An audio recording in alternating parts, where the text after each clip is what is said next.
Meant for Me, Episode 5, Growing Up Without Representation.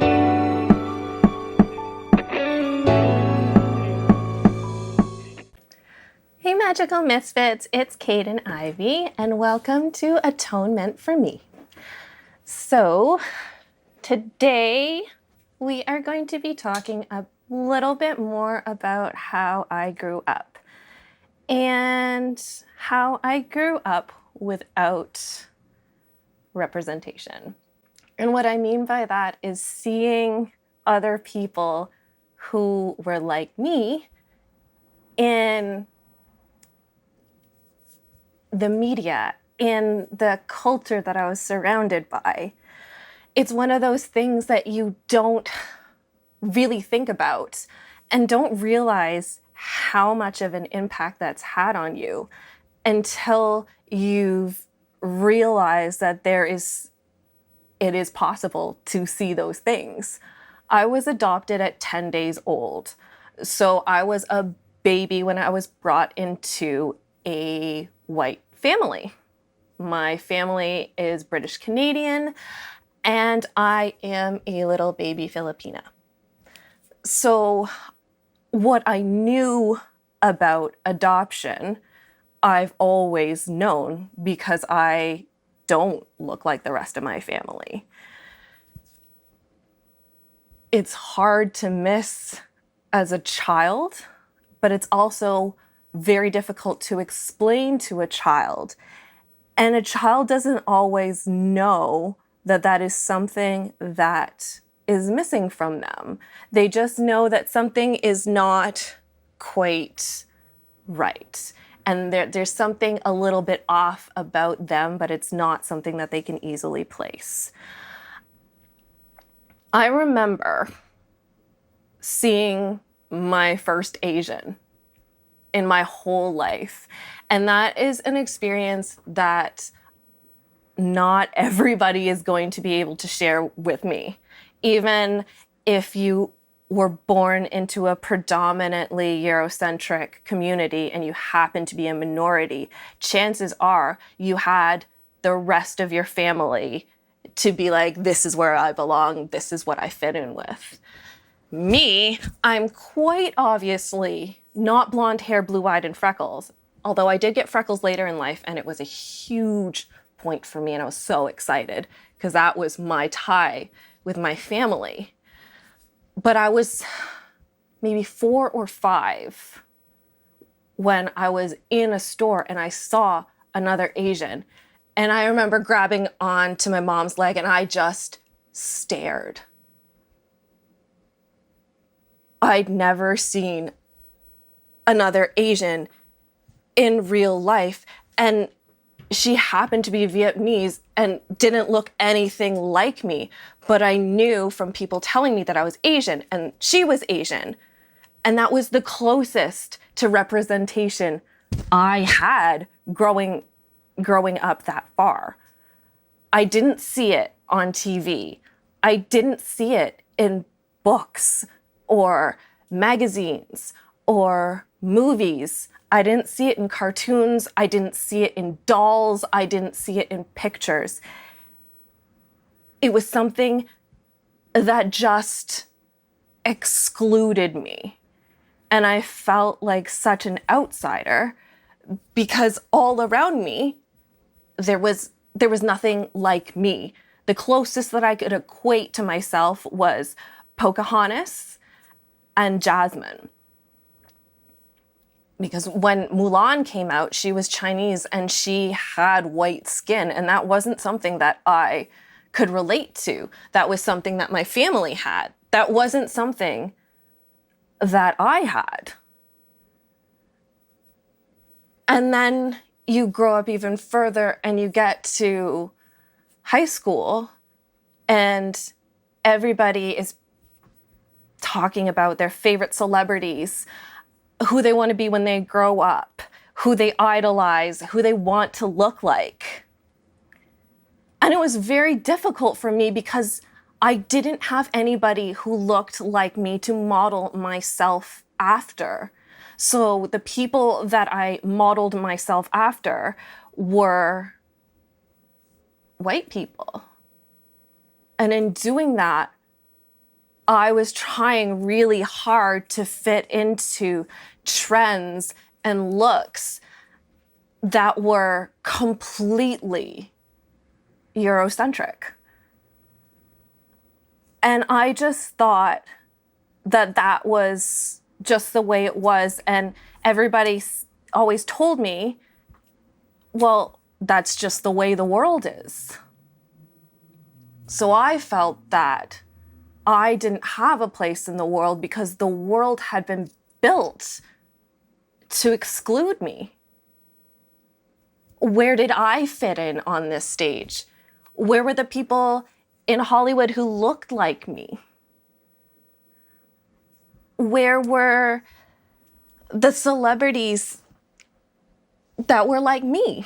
The most that I could have was when a cartoon character had black hair and I could be like, oh, that's me.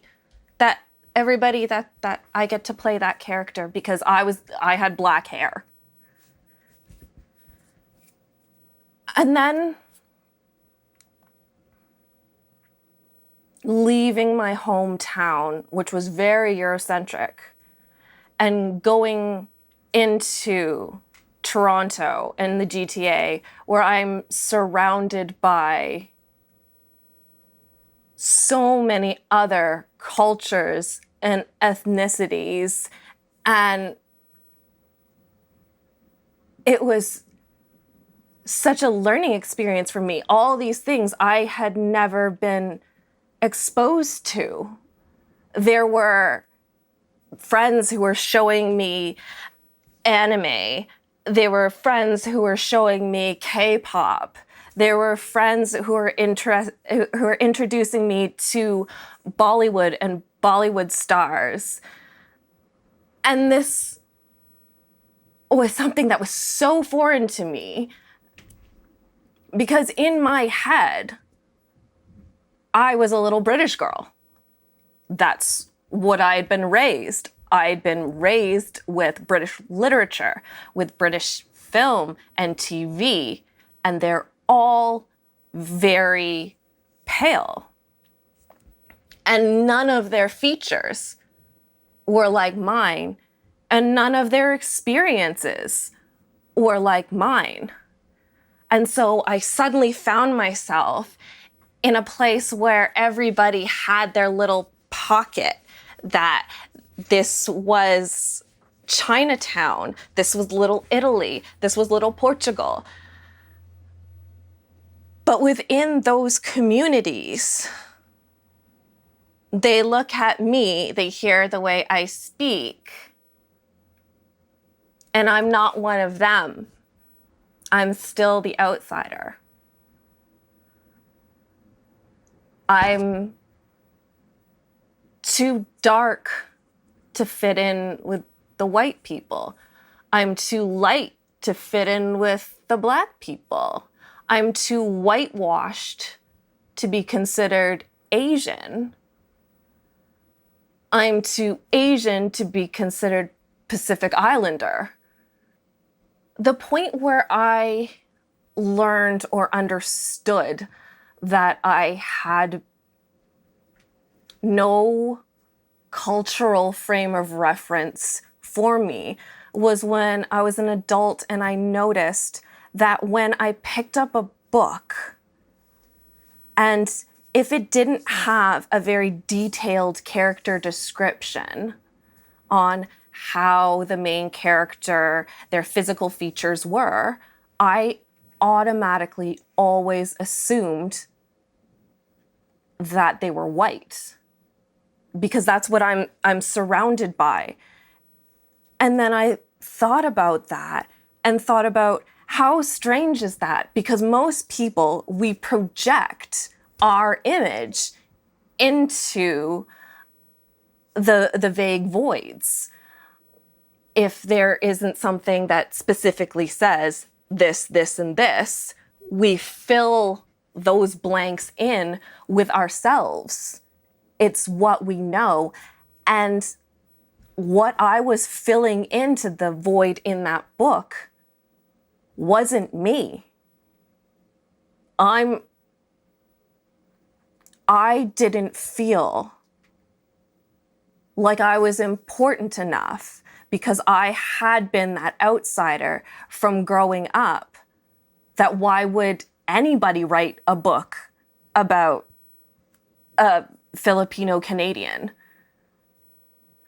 Obviously, that is a possibility, but in my head, I couldn't see that. Nobody had shown that to me.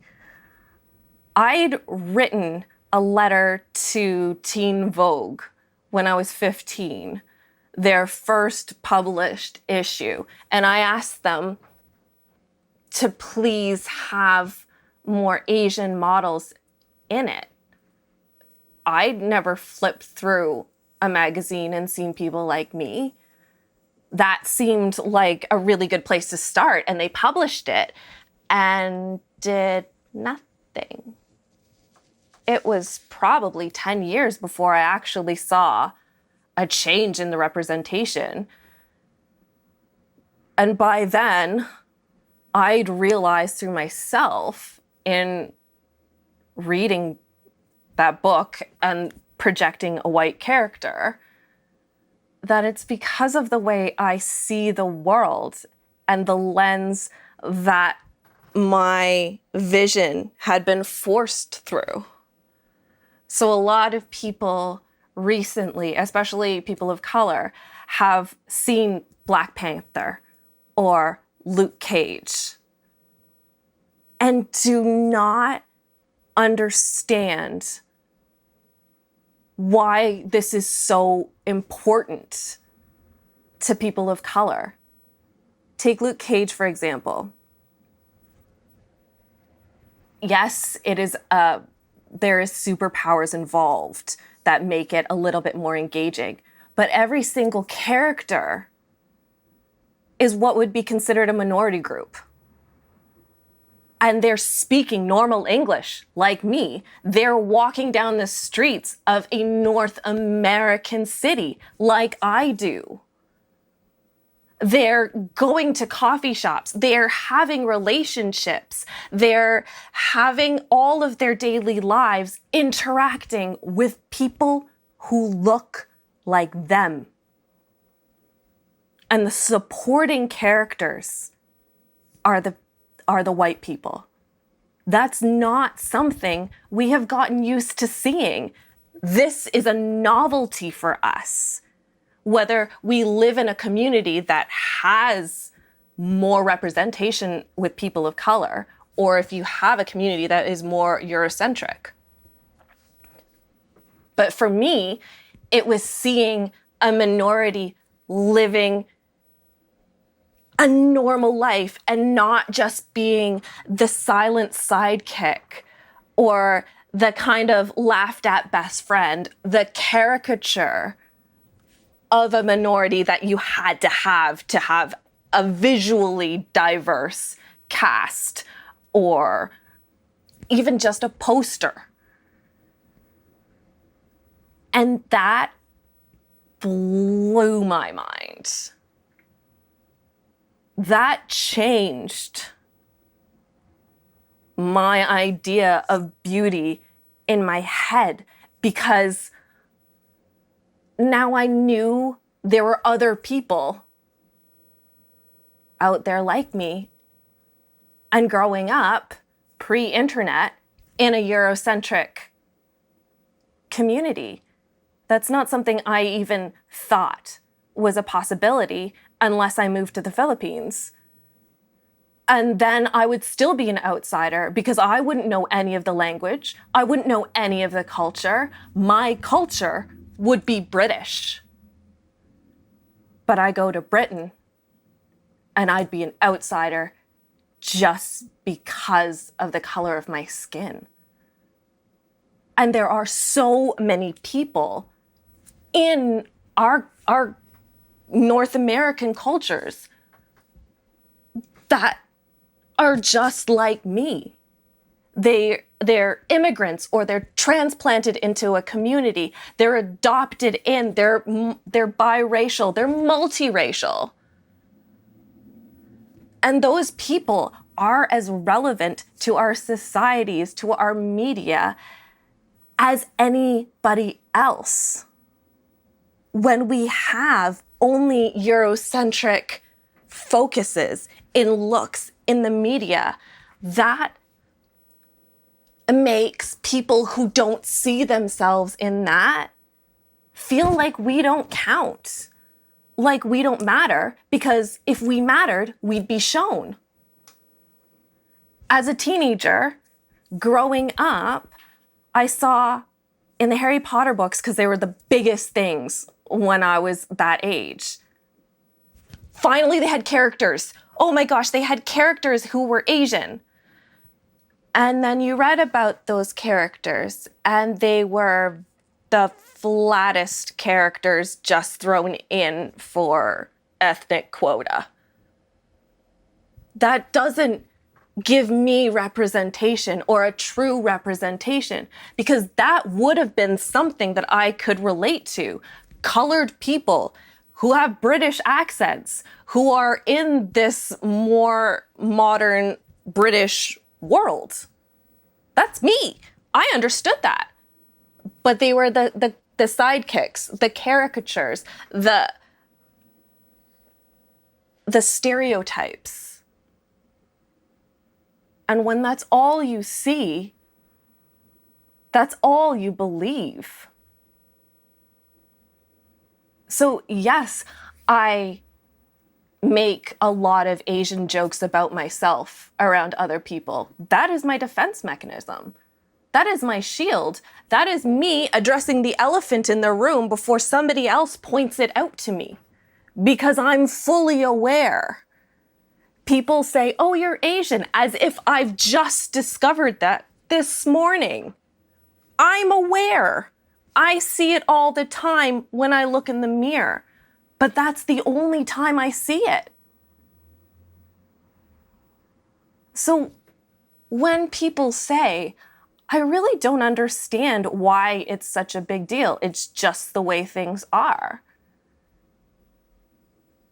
That's the way things were.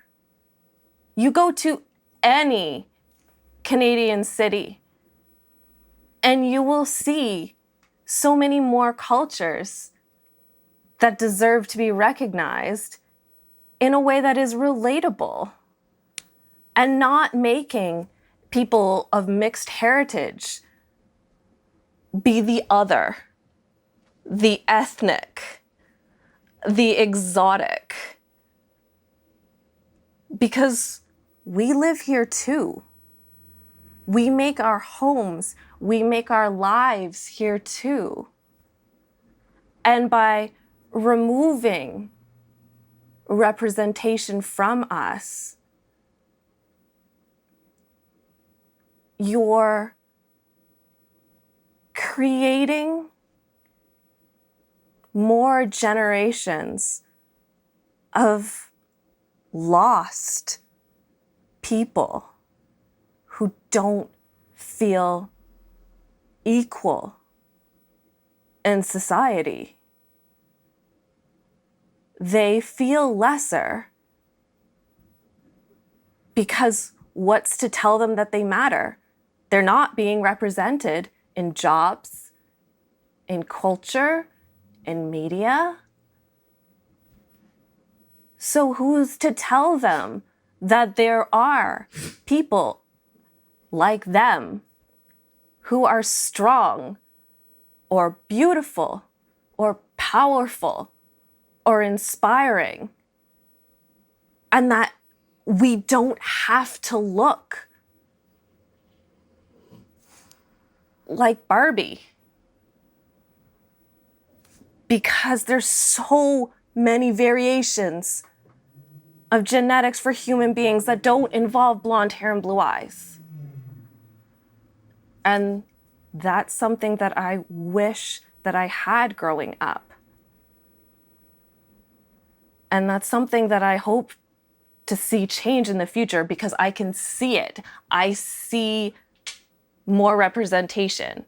I can go to Toys R Us and I can see a Barbie wall and there will be different skin tones. And that's something that I didn't have growing up.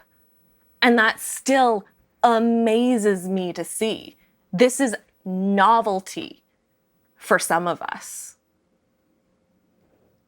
So if it makes you feel uncomfortable to see fans kind of shift away from your normal, what you're used to, you're giving that space to people who've never seen it before. And that's the tea.